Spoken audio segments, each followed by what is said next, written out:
Which wide receiver for the Denver Broncos will take the next step and hopefully emerge as the number 2 option alongside Courtland Sutton in this Broncos offense?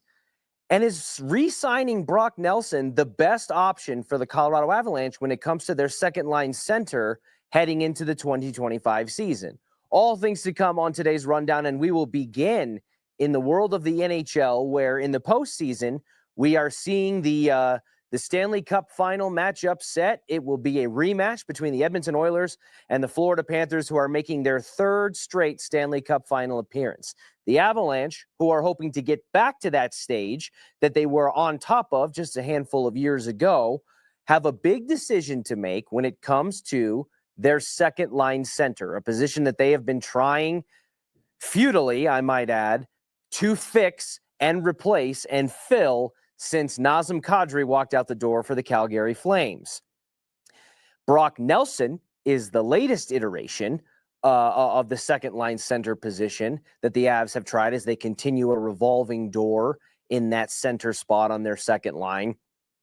And he was one of Chris McFarland's many moves throughout the offseason as Chris McFarland, the general manager for the Avalanche, tried to completely overhaul the roster, starting with the goalie room and then slicing off Mikko Rantanen, a decade-long perennial 100-point scorer, member of the Avalanche, in order to try to build more depth from top to bottom on the roster to help them get past the second-round wall that they continued, and sometimes the first-round wall, to be frank, that they continued to bang their heads against year after year after year, with the Stanley Cup year being the lone aberration. Well, one of those pieces that was a part of the depth-gathering mission by Chris McFarland was Brock Nelson. He came over from the Islanders and was essentially a rental who was finishing out the rest of his deal before being a free agent this offseason. And while it appeared initially throughout the early parts of this offseason, after the Avs were ousted by the Dallas Stars in the first round of the playoffs, that Brock Nelson was not going to be re-signing with the Avs, and that it was leaning toward either a test the waters in free agency, or more likely than that, a return home to his home state of Minnesota and maybe facing up with the Wild.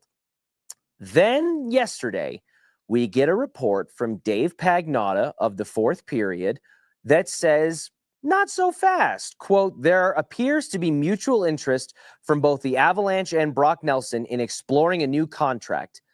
How that may look is too early to tell, but Nelson is open to that possibility, and talks between the Avs and his agent are expected to pick up in June. Well, June is just a number of days away at this point. We here on May 30th, we're 48 hours away from the start of June. So suddenly it feels like Brock Nelson, who was presumed by many who are tied into the Avalanche and industry insiders across the league to be out the door, at least with one foot, now it's starting to circle back, and the focus is more on the fact that there is at least one foot still in the door of Colorado's camp. And I think that this is a big development for the Avalanche because, in my opinion, Brock Nelson is the best option in terms of a second-line center option for the 2025 season and maybe the immediate future for the Colorado Avalanche. And I say that mainly because the options are limited. We don't know. There's been talks about Sam Bennett, the second-line center for the Florida Panthers, who is now playing for a Stanley Cup and has been in the Stanley Cup final for 3 consecutive years, that he could, as with an expiring contract, be an option for the Avalanche. But I'm not so sure that Florida's going to let this man walk out the door. And that's the problem that you have when you let your guy walk out the door. You've got to hope that there's someone else outside that you want to bring in and that is worthy of bringing in at the dollar amount you're going to have to pay to entice them through the door. Brock Nelson was already in the building. He didn't have the best postseason showing, like a lot of Avalanche against the Dallas Stars in that first round series. But I do think that the reasons why he was brought in by Chris McFarland were valid.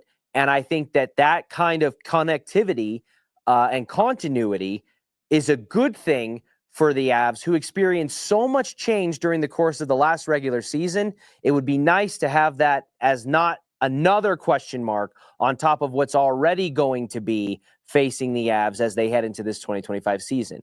Is Brock Nelson the true, definitive, de facto Nazem Kadri replacement? I don't know yet, and I don't think we will know. But what I do know is I'd rather roll the dice on bringing Brock Nelson back and him not going to Minnesota or reuniting with the Islanders or tempting the waters in free agency than have Brock leave, bring in another guy, even if it is a Sam Bennett type, and still be wondering if that's going to be a solution. There was enough there for me to say, hey, we can run this back again, and we'll see. And if 2 or 3 years down the road, it's proven to be stagnant, we can address it then. But these Avs are in a tight championship window that I fear is closing more and more with each passing off season that they fall short. So this report from Dave Pagnotta of the fourth period was encouraging to me because I think Brock Nelson is the best option for the Colorado Avalanche at the 2C spot.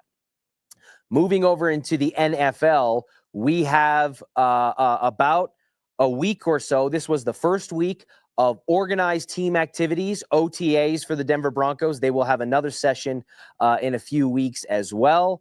But this is our first opportunity to see everybody, not just the rookies or certain players, back in action together on the field. There have been some notable holdouts like John Franklin Myers, who it was maybe speculated was due to some contract disputes. But as our guy Mike Kliss pointed out and others, John Franklin Myers has not attended OTAs for several years now, regardless of his previous teams, and that there's nothing to see there. But we are getting to see guys like R.J. Harvey. We're getting to see a second-year Bo Nix with hopefully a little bit more command of the offense. We're getting to see Evan Ingram wearing the number 1, the Joker for the Broncos. And we're also getting to see this new crop of wide receivers.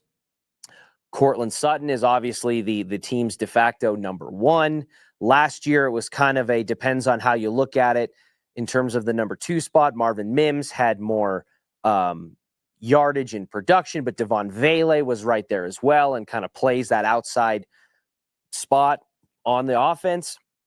And now we throw in rookie wide receiver Pat Bryant, the 3rd-round pick out of Illinois. And it has me questioning, with the fact that the Broncos don't have a bona fide number 2 that's definitively established. There is no T. Higgins to the Jamar Chase on this Broncos offense.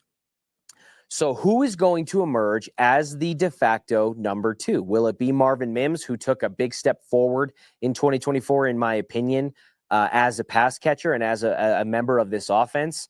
And we've already seen what he's capable of doing in the return game.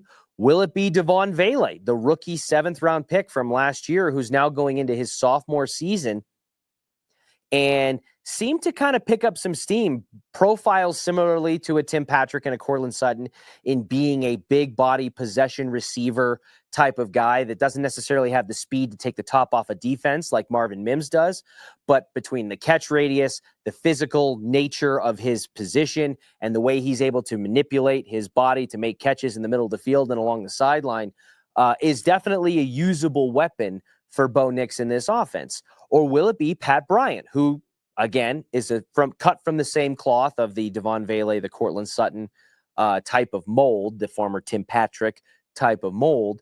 Will he, who was picked in the 3rd round, so not necessarily what you would consider the highest priority for the Broncos in terms of the importance they hold at filling a hole at that position, because if it was, they may have addressed it earlier in the draft when they had players on the board who are rated higher than Pat Bryant, but possesses the skill set and should have the opportunity from a volume standpoint to really make some noise the way Devon Vele did this past season.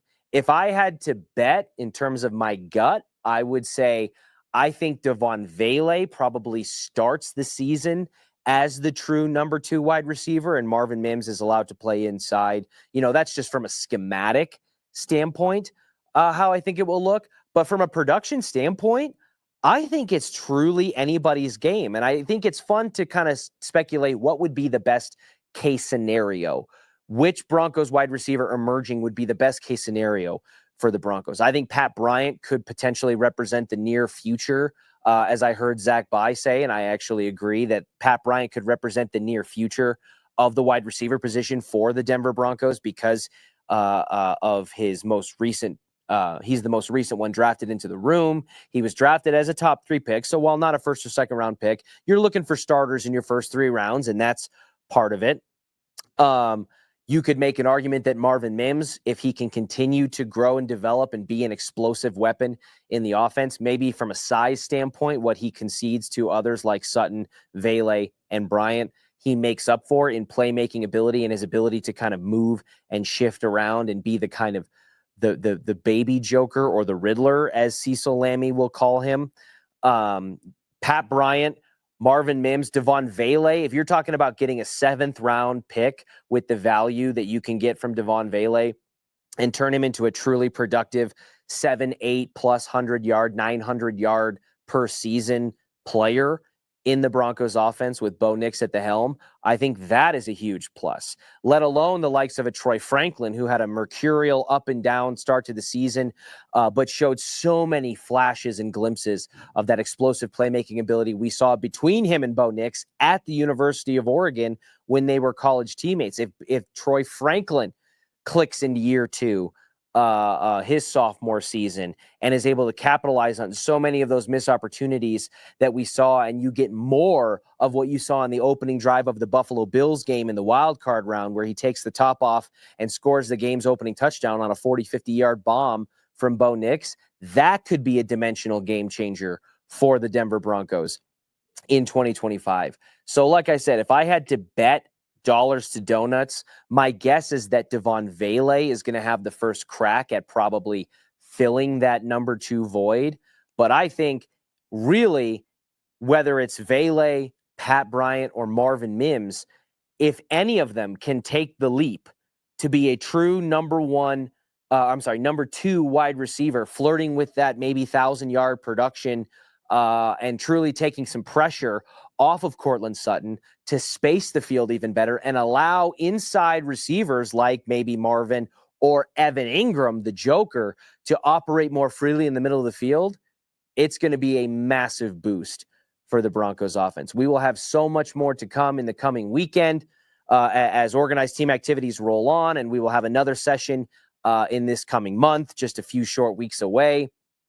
Thank you so much for joining us. Like and subscribe to our YouTube channel at DenverSports 1043. Follow us on Twitter, Instagram, and Facebook at DEN Sports 1043. And we will catch you next week on Monday.